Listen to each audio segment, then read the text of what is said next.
할렐루야. 인사 나누겠습니다. 반갑습니다. 얼굴에 미소 띄시면 더 좋습니다. 참 잘 오셨습니다. 감사합니다. 감사합니다. 여러분, 예수님을 믿으면 복을 받는다는 말 맞는 말입니까? 아니면 잘못된 말입니까? 정말입니까?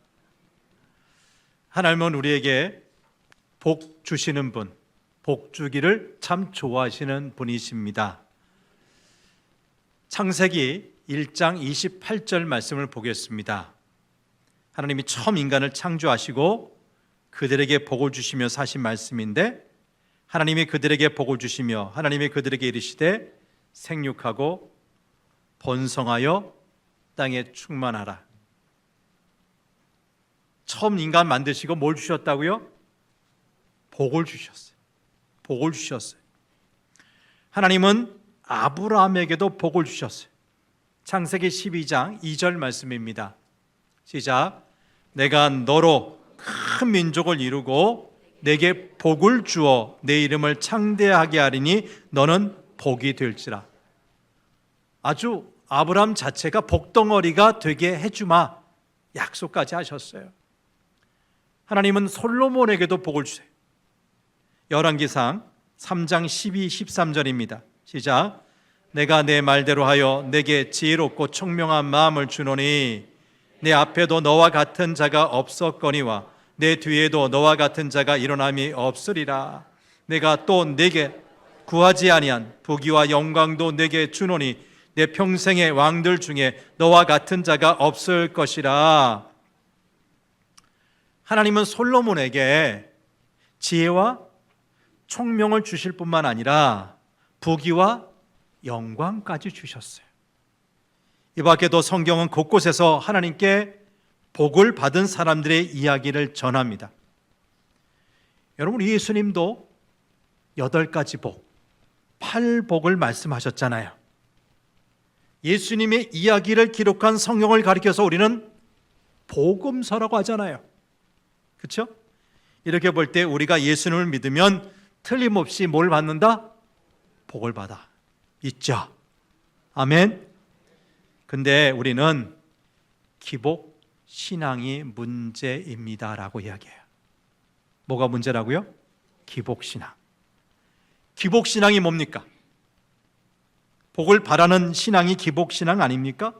그런데 하나님은 우리에게 복을 주시는 분이고, 그렇다면 우리 기독교는 기복신앙이 맞는 것 같은데 왜 사람들은 기복신앙의 문제냐고 이야기하냐고요. 예수님을 믿으면 복을 받습니다. 하나님은 우리에게 복을 주시기를 원하십니다. 다 맞는 말이에요. 근데 여기서 우리가 정말 잘 가려서 사용해야 하는 말이 있는데 그것은 바로 복, 복이라는 단어입니다. 예수님을 믿으면 복을 받는데 그 복이 도대체 어떤 복이냐는 거예요. 성경이 말씀하는 복, 우리 기독교가 말하는 복은 세상이 말하는 복과 다릅니다. 세상이고 세상 사람들이 말하는 복은 좋은 학교에 들어가고 좋은 직장을 얻고 나와 내 가족이 잘 되고 병들지 않고 오래 건강하게 사는 거예요. 여러분, 우리가 예수님을 믿으면 하나님이 틀림없이 복을 주십니다. 근데 이 복을 세상 사람들이 말하는 복과 같은 복이라고 생각한다면 우리는 그런 신앙을 가리켜서 기복신앙이라고 부른다는 거예요. 근데 교인이라는 사람 중에 상당수가, 교회 다닌다고 하는 우리들 가운데 상당수가 세상이 말하는 복에 길들여 있어요.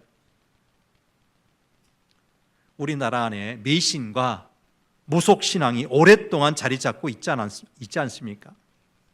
여러분, 미신과 무속신앙은 세상에는 귀신들도 많고 사람과 귀신들 사이에는 무당이 있습니다. 귀신이 기분이 좋고 나쁘고에 따라 좋은 일이 생기기도 하고 나쁜 일도 생깁니다 라고 주장해요. 그리고 무당이 구슬하면서 귀신을 즐겁게 만들어주면 모든 일이 잘 됩니다라고 말하지요. 말하자면 우리 인간이 귀신을 잘 달래주어야 한다. 내가 원하는 뭔가를 얻기 위해서 재롱을 떨면서 귀신을 즐겁게 하면 귀신이 바로 우리 소원을 들어준다는 이야기입니다. 이처럼 무속신앙에서 말하는 복이란 오직 나와 내 가족이 잘 먹고 잘 사는 거예요. 그런 복을 얻으려고 구슬하고요, 귀신에게 화를 겪지 않으려고 구슬하는 겁니다. 그런데 이런 생각이 우리 기독교 안에도 많이 들어와 있다는 거예요. 나와 내 가족 잘 먹고 잘 살아보려고 예수님 믿고요, 세상이 말하는 복을 얻으려고 교회 다니고 있어요. 바로 이런 신앙을 가리켜서 무슨 신앙이라고? 기복신앙이라고 하는 거예요. 근데 성경이 말하는 복은 이처럼 세상이 말하는 복과 다릅니다. 여러분, 하나님이 저와 여러분 우리에게 주시는 복은 우리를 하나님의 백성으로, 하나님의 자녀로 삼아 주시는 복입니다. 뭐가 하나님의 복이라고요? 하나님의 백성으로, 하나님의 자녀로 우리를 삼아 주시는 것이 복 중의 복이요, 하나님의 복인 줄 믿습니다. 오늘 본문은 예수님을 믿은 다음 의롭게 된 사람이 당장 이 세상에서 누리고 사는 실질적인 복에 대해 말하고 있어요. 우리가 죽고 난 다음 천국에서 이루어지는 복이 아니라 우리가 지금 호흡하는 이 세상에서 받아 누리는 복을 말합니다. 이 복은 예수님을 믿는 순간 시작되는 복으로서 이 세상에서뿐만 아니라 천국에까지 이어지는 복이기도 합니다. 그러면 이 복이 무엇입니까? 바울은 이 복을 두 가지로 말하는데 그 중에 첫 번째 복은 하나님과 화평을 누리는 복이에요. 한번 크게 따라해 보시죠. 하나님과 화평을 누리는 복. 어떤 복이라고요? 하나님과 화평을 이루는 복이라고요. 자, 그런데 도대체 이것이 무슨 복이냐고 반문하실 분이 계실지도 모르겠어요. 우리는 대개 복이라고 하면 처음에 말씀드린 어떤 외면적이고 현세적인 복을 연상하기 때문입니다. 그래서 하나님과 화평을 누리는 복이라고 하면 별로 복 같아 보이지 않아. 이것이 무슨 복이야 할 수 있어요. 그러나 여러분, 이 복이 무엇인지 잘 이해하기만 하면 이것이야말로 정말 복 중의 복이구나 알게 될 것입니다. 자, 1절 말씀을 같이 읽어보실까요? 1절입니다. 시작. 그러므로 우리가 믿음으로 의롭다 하심을 받았으니 우리 주 예수 그리스도로 말미암아 하나님과 화평을 누리자. 바울은 우리가 의롭게 되었다는 것이 단순한 어떤 책에 있는 교리가 아니라 우리 개인 삶에 있어서 모든 복의 원인임을 강조하고 있어요. 우리가 믿음으로 말미암아 의롭다 하심을 받았으니, 다시 말하면 우리가 예수 그리스도를 믿음으로 의롭게 되었기 때문에 이제는 하나님과 화평을 누리게 되었다는 것입니다. 화평이 뭡니까? 하나님과 화목하게 되었다고 느끼는 데서 오는 양심과 마음의 평안을 뜻하는 말이에요. 이것은 평강이라는 말과 같습니다. 평강은 하나님 나라의 특성 중 하나요, 예수님을 믿는 성도에게 주어지는 은혜 중 하나입니다. 로마서 14장 17절에서 사도 바울이 말하죠. 하나님의 나라가 뭐냐? 하나님의 나라는 먹는 것과 마시는 데 있다고요? 아니에요. 하나님 나라는 결코 먹는데 마시는 것이 아니라 오직 성령 안에 있는 의와 평강과 희락이라 있어요. 하나님의 나라는 평강이에요. 평강. 부활하신 다음 예수님 제자들 찾아오셔서 첫 번째 하셨던 인사 말씀 기억하십니까? 12명의 제자, 가룟 요단은 빼고 제자들이 있는 데서 뭐라고 인사하셨어요? 얘들아, 너희에게 평강 있기를 원한다. 샬롬 있기를 원한다. 여러분 어떻습니까? 예수님을 믿은 다음에 이런 평강, 이런 평화 누리고 계십니까? 자, 1절 하반절 개역 성경으로 보니까 이렇게 번역되어 있어요. 우리 주 예수 그리스도로 말미암아 하나님과 화평을 누리자라고 되어 있어요. 그러니까 하나님과 화평을 누리십시다, 또는 하나님과 화평을 누리세요라는 어떤 청유, 권유의 말로 해석이 되는 거예요. 거절할 수도 있고 받아들일 수도 있다는 뉘앙스가 풍기는 표현이지요. 그러나 이 말씀을 이렇게 이해하면 본래 바울이 말하고자 하는 뜻과 거리가 멀게 돼요. 새번역 성경은 이렇게 번역합니다. 아래에 있는 말씀 읽어보죠. 시작. 우리 주 예수 그리스도로 말미암아 하나님과 더불어 평화를 누리고 있습니다. 평화를 누립시다, 앞으로 그렇게 합시다가 아니라 우리는 이미 평화를 누리고 있습니다. 이것은 예수님을 믿어 의롭게 된 사람은 그 순간부터, 그때부터 하나님과 화목한 관계를 맺고 하나님과 평화를 누리며 산다는 뜻이 됩니다. 그러니까 이것은 우리 선택의 문제가 아니라 예수님을 믿어 의롭게 된 사람들에게 주어지는 당연한 결과인 겁니다. 우리 이것을 관계라는 틀 안에서 설명할 수 있을 것 같아요. 우리 사람들의 관계 있죠. 남편과 아내, 부모와 자녀, 목사와 우리 성도교회 교우들, 선생님과 학생, 나와 친구, 직장에서 상사와 부하 직원 등 모든 것이 관계입니다.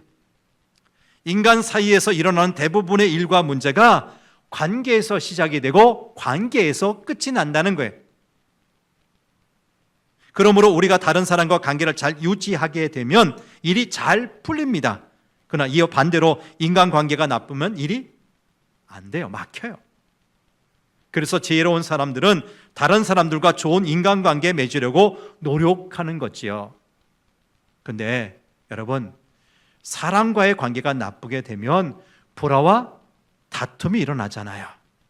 평화가 없잖아요. 부부싸움이 좋은 예가 될 것 같아요. 여러분, 부부가 왜 됐어요? 처음부터 싸우자고 결혼했어요? 사랑하며 잘 살자고 결혼했어요? 대답 못 하시는 분들은 뭡니까? 왜 결혼하셨냐고요? 싸우자고? 그런 사람 없을 거예요. 사랑하고 좀 행복하게 잘 살자는 의미에서 결혼하고 부부생활하는 건데, 자, 그럼에도 불구하고 살다가 부부싸움을 한번 대판했어요. 어떻게 되죠? 가정의 평화가 유지됩니까? 싸웠는데? 여러분 이야기해 보세요.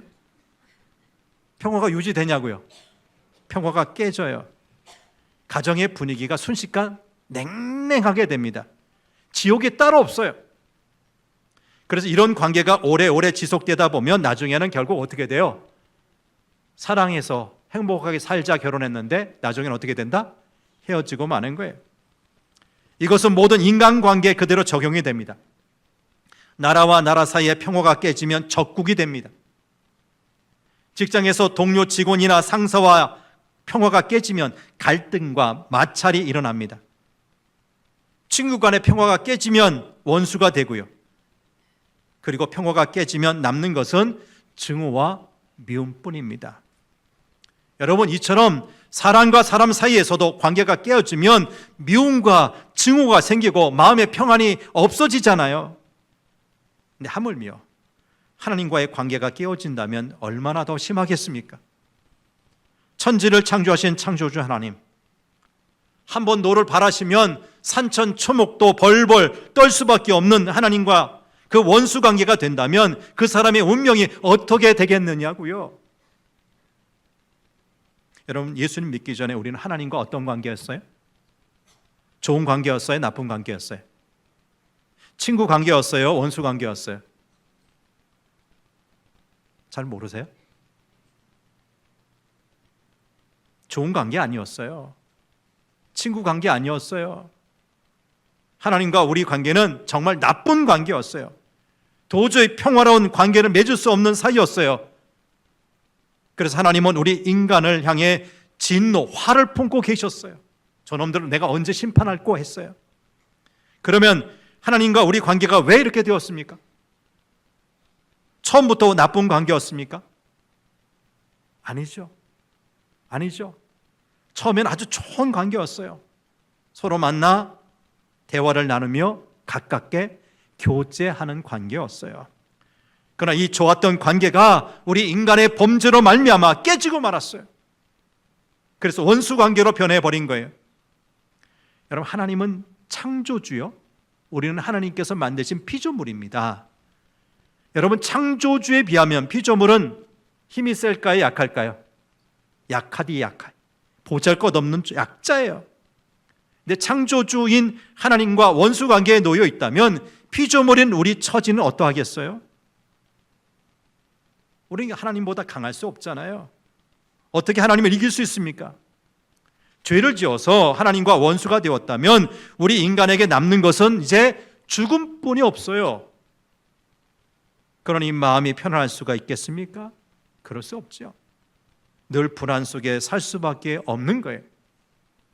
그런데도 저 세상 사람들은 왜 아무렇지도 않게 살고 있어요? 무시무시한 우리 하나님의 진노와 심판이 가까이 오고 있는데 그것을 전혀 모르는 사람처럼 살고 있잖아요. 근데 여러분, 그것은 정말 모르고 사는 거예요. 어떻게 산다고요? 하나님의 심판이 가까이 om을 모르고 사는 거예요. 사탄이 건네준 독한 술에 취해서 심판이 있음을 잊어버리고 있는 거예요. 술에서 깨어나면 이제 곧 알게 될 겁니다. 그러나 그때는 늦습니다. 이것은 마치 마약과 같습니다. 병원에서 아주 심한 통증이 있는 환자에게는 몰핀 주사를 놔요. 몰핀 주사 아시죠? 무슨 주사예요? 그냥 마약, 아주 독한 마약이에요. 근데 그 몰핀 주사 맞으면 효과가 영구히 지속됩니까? 몇 시간이에요. 몇 시간이에요. 효과는 잠시뿐이에요. 몰핀의 효력이 닿으면 다시 통증이 와요.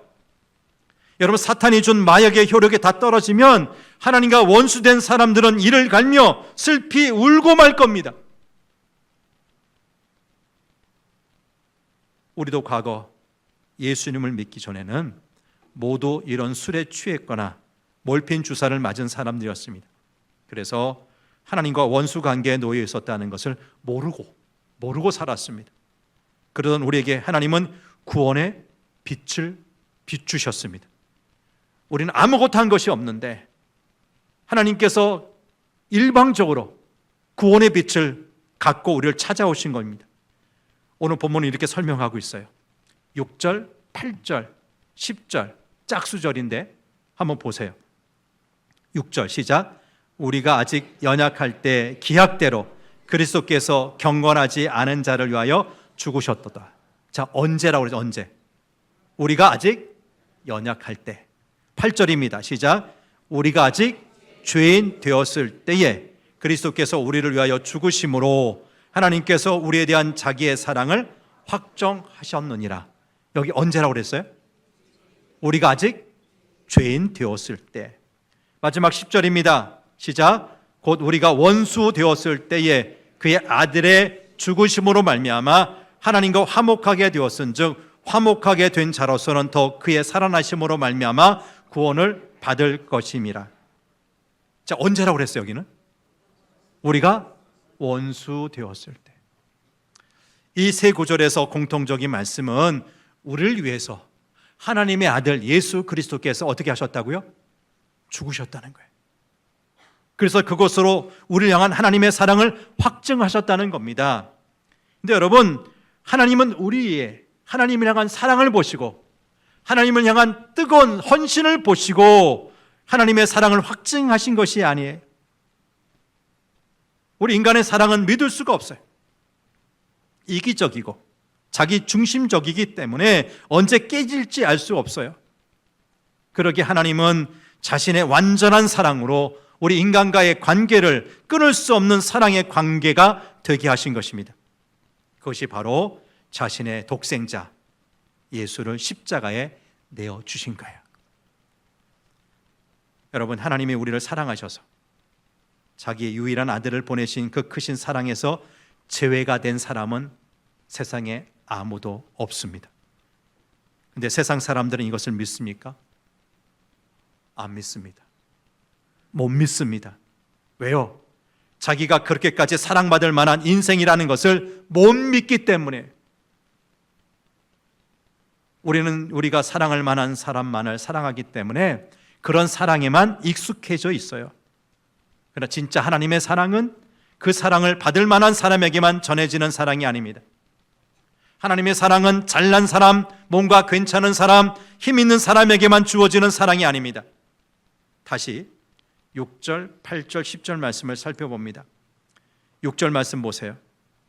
우리가 아직 연약할 때, 여기서 연약하다는 것은 우리의 몸이, 우리 육신이 약하다는 뜻이 아닙니다. 이 연약함은 악을 대항하기에 무력하고 선을 행하기에도 무력하여서 우리 스스로 구원할 수 없는 상태를 말합니다. 그런데 이렇게 우리가 무력하여, 연약하여 우리가 경건하게 살지 못할 때, 아니 경건하게 살 만한 능력도 없을 때, 바로 그런 우리를 위해서 예수께서 죽으셨다는 말씀이에요.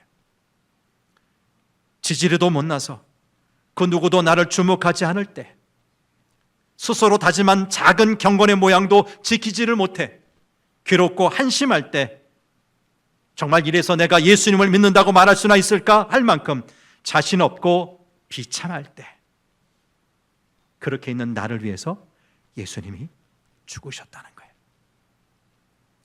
8절 말씀을 다시 봐요. 우리가 아직 죄인 되었을 때, 의인도 아니고 선인도 아니고 여전히 죄인이었을 때, 그런 나를 위해서 예수께서 죽으셨다는 말씀입니다. 바울은 자신을 가리켜서 죄인 중에 괴수라고 했는데, 우리가 얼마만큼의 죄인인지 믿음 없이는 깨달을 수가 없어요. 근데 정말 내가 얼마나 큰 죄인인지도 깨닫지 못하는 그런 죄인이었을 때에 하나님은 우리를 사랑하셔서, 그래서 우리를 위해 자기 아들을 십자가에 내어주셨다는 말씀이에요.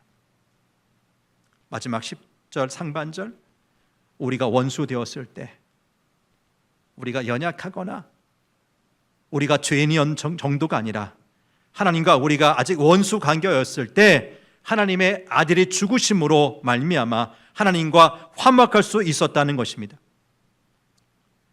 여러분, 원수는 어떤 사이의 사람이죠? 원수는 증오의 관계, 다시는 그 꼴 보고 싶지도 않고 관계를 맺고 싶지도 않을 만큼 먼, 아니 더 나아가서 복수하고 싶은 관계의 사람이에요. 어떻게 하면 저 사람 넘어뜨릴 수 있을까 하는 생각이 늘 맴도는 사이가 원수예요. 하나님과 우리가 바로 그런 사이였다는 것입니다. 세상 무엇으로도 그 관계를 화해시킬 수가 없었어요. 근데 바로 그런 관계에 있던 우리를 사랑하신 것입니다. 하나님이 독생자를 주시는 희생이 아니면 안 되는 일이었습니다. 우리가 아무리 하나님께 화해를 청한다고 해도 될 일이 아니었습니다. 그런데 하나님이 친히 자신과 원수 관계이던 우리를 사랑하시기로 마음 먹으셨어요. 우리가 영원한 형벌로 가는 것을 더 이상 못 보시고 자기 아들을 희생시키신 거예요. 여러분, 이것은 도저히 믿어지지 않는 사실입니다. 그러나 하나님은 이것을 믿으라고 하십니다. 믿으라고 하십니다. 그러면 그 믿음이 우리를 의롭게 하여서 죽지 않게 된다는 것입니다. 믿기만 하면 지금까지 원수지간의 어떤 하나님과의 관계가 평화의 관계로 변하게 된다는 것입니다. 그와 동시에 무서운 진노와 심판도 사라지게 됩니다. 그리고 우리 마음속에 평강이 찾아옵니다. 여러분 모두 이 복, 최고의 복 누리시기를 바랍니다. 이어서 바울은 두 번째 복을 이야기합니다. 2절 말씀을 보겠습니다. 본문 2절입니다. 시작. 또한 그로 말미암아 우리가 믿음으로 서 있는 이 은혜에 들어감을 얻었으며 하나님의 영광을 바라고 즐거워하느니라. 우리 인간은 자신의 힘과 노력으로는 의롭게 될 수 없었고 원수였던 하나님과의 관계를 청산하고 화목한 관계를 맺을 수도 없었습니다. 그런데 예수님 때문에 은혜를 입었고 이제는 하나님의 영광을 바라볼 수 있게 되어 즐거워한다는 것입니다. 한마디로 예수님으로 말미암아 은혜 받고 소망을 얻었다는 말씀이에요.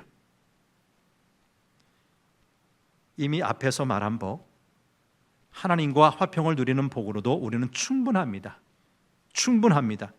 근데 여기서 덧붙이는 소망이라는 복을 말하는 까닭이 있습니다. 우리는 이미 하나님의 자녀가 되는 복을 받았지만 우리 눈앞에 펼쳐진 현실의 삶은 그리 녹록지 않습니다. 만만하지 않습니다. 하나님을 믿는 사람들에게 늘 즐거운 일만 있는 것이 아니고요. 오히려 힘들고 어려운 일들이 얼마나 많습니까?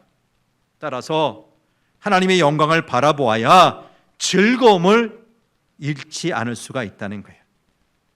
3절, 4절 말씀을 다시 보지요. 시작. 다만 이뿐 아니라 우리가 환난 중에도 즐거워하나니 이는 환난은 인내를, 인내는 연단을, 연단은 소망을 이루는 줄 알미로다. 우리가 비록 세상에 살면서 환난을 당하지만 환난이 우리의 즐거움을 빼앗을 수 없다는 거예요. 1절에서 주신 하나님과의 화평이란 복, 우리 성도로 하여금 모든 일들을 긍정적으로 받아들이게 만듭니다. 설령 환난이 찾아온다고 하여도 즐거움을 빼앗기지 않습니다. 왜? 환난이 가져올 결과가 어떤 것인지 예수 그리스도의 십자가를 통해서 분명히 보았기 때문입니다. 여러분, 우리는 어떻게 환난 중에도 즐거워하며 살 수 있습니까? 환난은 인내를, 인내는 연단을, 연단은 소망을 이루는 줄 알미라 그랬어요. 여러분, 환난을 당하면 사람은 어때요? 견뎌내죠. 이겨내죠. 그렇지 않습니까? 참을 수밖에 없어요. 여러분, 어렸을 때 어려운 환경에서 자란 사람은 보통 인내심이 강합니다. 제가 다는 아니라고 그랬어요. 별종이 있어요. 어려서 힘들게 자랐는데도 인내심이 없는 사람도 있고요. 근데 보통의 경우 어렸을 때 힘들게 어렵게 자라면 뭐가 생겨요? 그렇죠. 강해지죠. 내적으로 강해지죠. 인내심이 생기는 거예요. 어렸을 때 어려운 환경에서 자란 사람은 보통 인내심이 강해요. 인내를 통해서 그 내면 세계가 단단해지는 거예요. 본문이 말하는 연단은 바로 그런 것을 가리킵니다. 웬만한 환경에서는 흔들리지 않는 것입니다. 여러분, 그런 인격이 있을 때 소망의 사람이 될 수 있어요. 보통 사람들은 환난을 만나면 힘들어해요. 더 나아가 자포자기하는 사람이 있고 그의 삶이 아주 파괴되는 사람도 있어요. 불안, 짜증, 분노에 사로잡힐 수도 있어요. 그러므로 환난, 인내, 연단, 소망이라고 하는 것은 어떤 일련의 과정은 그냥 되는 것이 아니에요. 여기에 신앙의 힘이 있어야 합니다. 특히 마지막 대목인 소망이 중요합니다. 소망이 바탕이 되었을 때만 환난이 비로소 우리 삶을 승화시키기 때문입니다. 여기서 바울이 말하고 있는 소망이라고 하는 건 막연하게 내 인생 잘 될 거야, 잘 풀릴 거야, 그런 기대가 아닙니다. 그런 소망은 세상의 처세술이나 심리학의 차원에 속합니다. 그러나 바울이 말하는 소망은 구체적인 신앙의 내용을 가리키고 있어요. 2절 하반절 말씀을 보겠어요. 2절 하반절 시작. 하나님의 영광을 바라고 즐거워하느니라. 뭘 보고 즐거워한다고요? 하나님의 영광을 바라고 즐거워한다고 그랬어요. 근데 똑같은 구절을 종교개혁자 마틴 루터는 이렇게 번역했어요. 아래에 있는 겁니다. 시작. 우리는 하나님께서 주실 미래의 영광에 참여할 소망을 자랑스럽게 생각합니다. 그냥 단순히 하나님의 영광을 바라고 즐거워하는 차원이 아니라 하나님께서 주실 미래의 영광에 참여할 소망을 자랑스럽게 생각한다는 것입니다. 이것이 바로 시련을 통해 도달하는 진짜 소망입니다.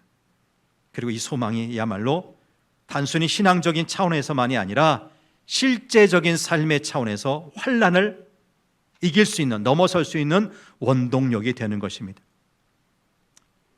우리가 예수를 믿은 다음 정말 달라진 점이 있다면 바로 이것일 거예요. 과거 예수님을 믿기 전에는 환난 당하는 것이 두려웠어요. 그것은 무엇인가 내가 잘못해서 하나님이 내리시는 벌이라고 받아들였기 때문입니다. 근데 이제 예수님을 믿고 난 다음 주님 때문에 의롭게 된 다음에는 분명히 알게 되었습니다. 하나님의 자녀인 내게 환난이 찾아오는 까닭은 그것을 통해서, 환난을 통해서 나를 더 귀한 존재로 훈련하시려고 하는 하나님의 뜻이 있음을 알게 된 것입니다. 그리고 이런 환난의 끝에는 더 좋은 축복의 선물이 있음을 믿기 때문에 이제는 환난이 와도 두려워하지 않고 오히려 즐거워하게 되었다는 것입니다. 오늘 우리의 믿음이 이처럼 환난 중에도 즐거워하는 믿음이 되기를 간절히 바랍니다. 그것은 환난 속에서도 우리를 사랑하시는 하나님의 섭리와 뜻이 있기 때문입니다. 환난은 우리를 더욱 성숙한 사람으로 만듭니다. 다시 사도 바울은 본문 3절 하반절에서 4절 말씀에서 환난은 인내를, 인내는 연단을, 연단은 소망을 이루는 줄 알미라 말씀했는데, 영어 성경을 보니까 여기 연단이라고 하는 단어를 캐릭터라고 번역했어요. 여러분 캐릭터 아시죠? 인격, 성품, 품성이라고 번역되는 말인데, 환난은 결국 우리를 좀 더 차원 높은 성품의 사람으로 만들어 간다는 것입니다. 그리고 이렇게 귀한 성품을 지닌 사람이 되었을 때, 그래서 하나님의 축복을 담을 만한 그릇이 준비되었을 때 비로소 소망을 이루게 된다는 말씀이에요. 이렇게 본다면 환난은 우리가 바라는 소망이 이루어지는 출발점이라고 할 수가 있을 겁니다. 그러므로 하나님을 믿는 성도들은 환난 중에도 즐거워할 수가 있는 거예요. 말씀을 정리합니다. 지금 이 시대의 세상 사람들은 우리 교회 다니는 사람들 보고, 크리스찬들 보고 고개를 젓습니다. 예수님을 믿는다면 더 잘 되어야지, 교회 다닌다면 더 잘 살아야지, 그게 뭐냐는 것입니다. 그러나 이런 말을 들어도 우리는 더 이상 부끄럽지 않습니다. 왜? 우리에게 소망이 있기 때문에. 그래서 사도 바울은 본문 5절에서 소망이 우리를 부끄럽게 하지 아니함은 우리에게 주신 성령으로 말미암아 하나님의 사랑이 우리 마음에 어떻게 됐다고요? 부은 바 되었다고 한 것입니다. 그리스도 안에서 소망을 가진 사람들은 성령의 이끌림을 받습니다. 성령이 함께 하심으로 소망을 잃지 않을 수가 있고요, 성령으로 말미암아 하나님의 사랑을 잃지 않고 그 사랑으로 이 험한 세상을 견디며 이기며 살아가는 것입니다. 여러분, 예수님을 믿는 우리는 정말 좋은 복, 큰 복을 받은 사람들입니다. 예수님으로 인해 우리 하나님의 자녀가 되었기에 더 이상 하나님과의 관계는 원수 관계가 아니라 하나님과 화평을 누리는 관계가 되었습니다. 뿐만 아니라 언제가 이루어질 하나님의 나라를 소망 가운데 바라보며 살게 되었습니다. 그런데 아직 이 복을 누리지 못하는 사람들이 있어요. 하나님은 우리에게 그들을 사랑하는 마음을 부어주셨어요. 아멘. 세상 모든 사람이 예수님을 믿음으로 이 복을 얻게 되는 그날까지 우리가 이미 받은 이 복, 이 사랑을 전하는 복된 성도들 되시기를 간절히 바랍니다. 하나님 아버지, 정말 우리의 연약함, 우리의 죄인됨, 하나님과 원수되었던 그런 상황이었는데, 그런 우리에게 일방적인 은혜를 주셔서 이제는 그 원수 관계가 하나님과 화목한 관계가 되게 하셨을 뿐만 아니라 언젠가 이루어질 하나님 나라를 소망 가운데 바라보며 어떤 환난 가운데서도 즐거워하며 살 수 있게 하신 것 감사합니다. 우리에게 주신 이 두 가지, 하나님과의 화평의 복, 소망의 복, 잊지 않게 하여 주옵소서. 그 말씀 따라 살게 하여 주옵소서.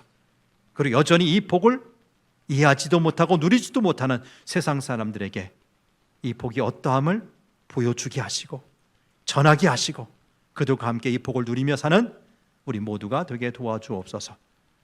우리에게 이 복의 근원 되시는 우리 구주 예수님 이름으로 기도합니다. 아멘.